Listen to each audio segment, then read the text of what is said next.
At dahil medyo kalmado na ang panahon, sa ilang araw na tuloy-tuloy na pag-ulan, ay naisipan ko muna lumabas para maggala saglit. Pero yung akala ko na magandang panahon ay bigla na naman nagbago, hanggang sa umulan na nga. Pero tuloy pa rin ang gala, basa na din kasi.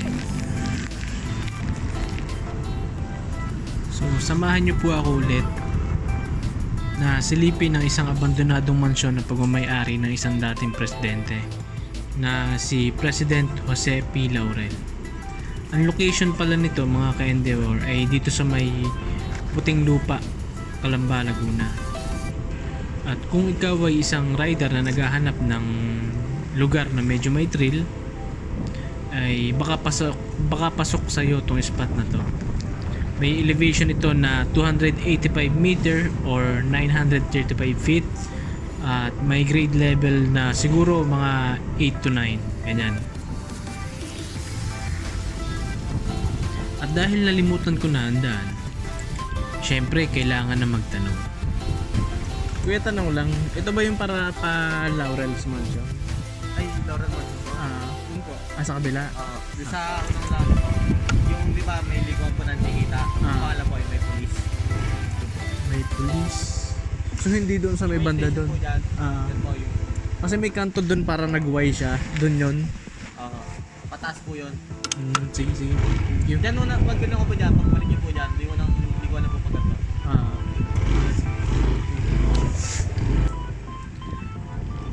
At ayun na nga, lumagpas pala ako. Nang makarating na ako sa bungad ng kalsada paakyat, ay medyo nag-alangan ako. Dahil ang creepy talaga, dagdag pa ng dilim ng kalangitan. Yung parang mga daan lang na mapapanood mo sa mga horror movie.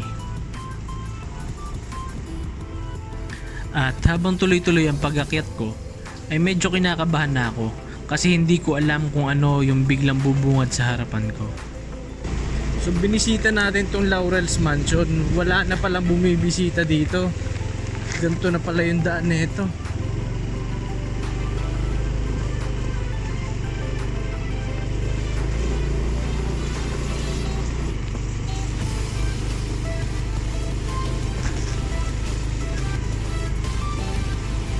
Oh, taas.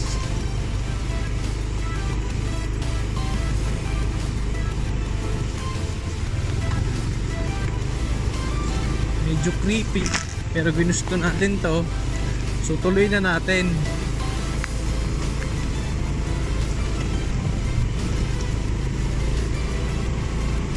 Kasi malapit na naman tayo eh. So sa wakas at dito na tayo.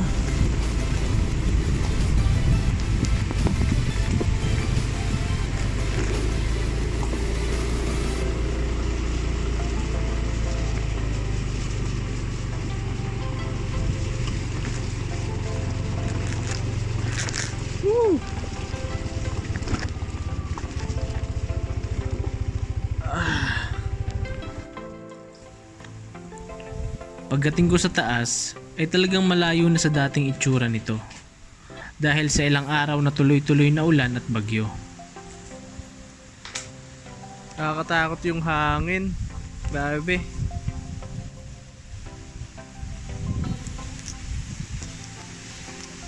Ang lakas ng hangin.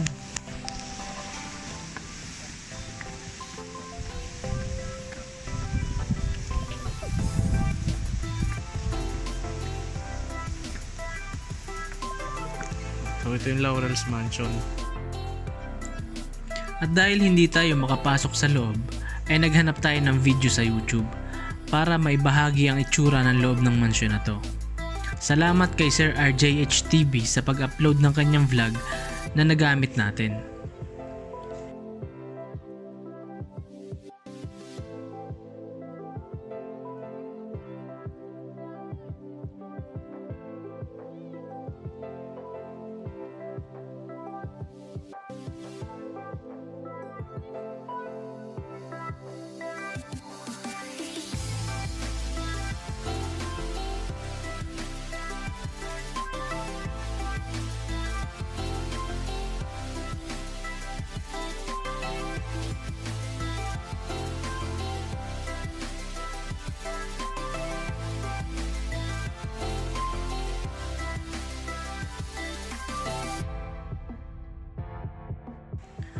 Pero ang masasabi ko lang ay sulit ang pag-akyat ko dito. Nakakatakot man pero hindi nasayang dahil muli ko nasilayan ang ganda ng tanawin na makikita dahil sa taas ng lokasyon na to.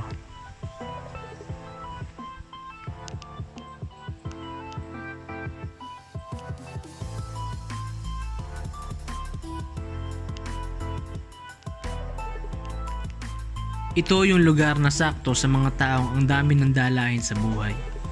Yung pwede mong isigaw saglit sa mundo ang bigat ng dinadala mo. Basta wala ka ibang kasama. Dahil walang magagalit at pupuna sa'yo. Dahil tanging mga puno at engkanto lang ang makakarinig sa'yo. Pero kidding aside, panalo talaga itong lugar na to para sa mga taong gustong magmuni-muni. Ayan, yung view dito. So, kita mo yung Batangas. Dito natin yung Batangas. Ayan, yung baba. Tapos kita natin itong bandang Kalamba. Ito naman yung side ng Kalamba sa kabila ng bundok na yan. Kabila ng bundok na yan. So, ayun. Kasi itong bundok na to is part yata to ng ng Makiling. Kasi bundok na to itong kabila na to, itong kabilang to is bundok na. So yun mga ka-Endeavor, binisita natin tong Laurel's Mansion. Mukhang after ng bagyuhang Christine is hindi pa siya ganung nalilinis. Sobrang creepy pa nung itsura ng lugar. Daming tumbang puno. Kumbaga nakakatakot. Mag-isa lang tayo dito ngayon. Kumbaga ito yung riding spot dito sa Kalamba na madalas pinupuntahan ng mga rider at ng mga bikers. So sa ngayon, sabi ko is try kong mag solo ride. So binisita ko, inabot ako ng ulan sa daan pero sulit yung punta. Yun nga lang, medyo triple ingat tayo mamaya pagbaba kasi madulas yung daan. Mamaya makikita nyo kung paano tayo bababa kasi basa yung kalsada tapos medyo madulas. So hopefully hindi tayo magkameron ng problema sa gulong ni Sonic. At ayun, sana makauwi tayo ng safe.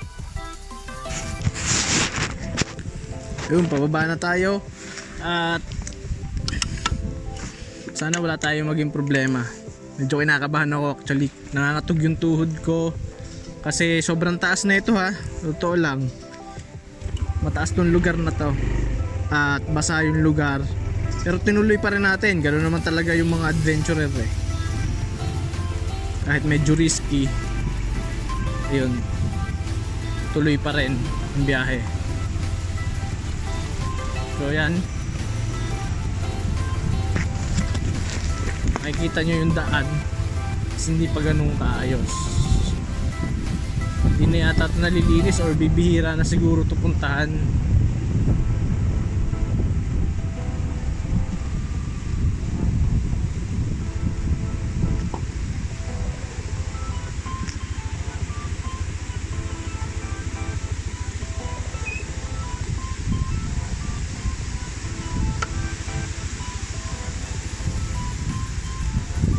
Ito yung likod niya. So ito yung Makiling. Yan yung bundok Makiling. Baba na tayo.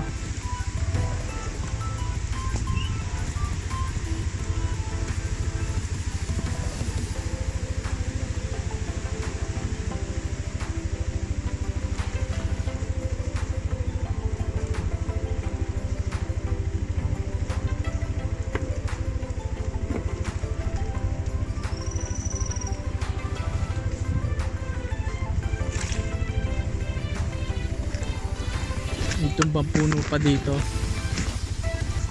kaya kailangan na natin bumaba. Baka lumakas yung ulan at yan ay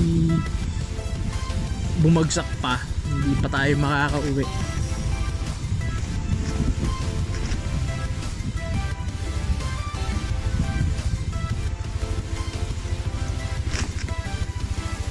ayan, kita nyo naman may mga bagsak na puno. Sigurado ako gawa yan ng bagyong Christine kasi yun lang naman yung isa sa bagyo na dumaan dito na talagang malakas.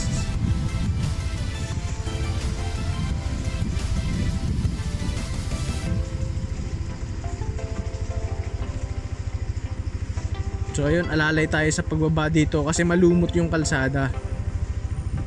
Malumot na tong kalsada na to. Buti bago yung gulong natin sa huli, makapit pa siya.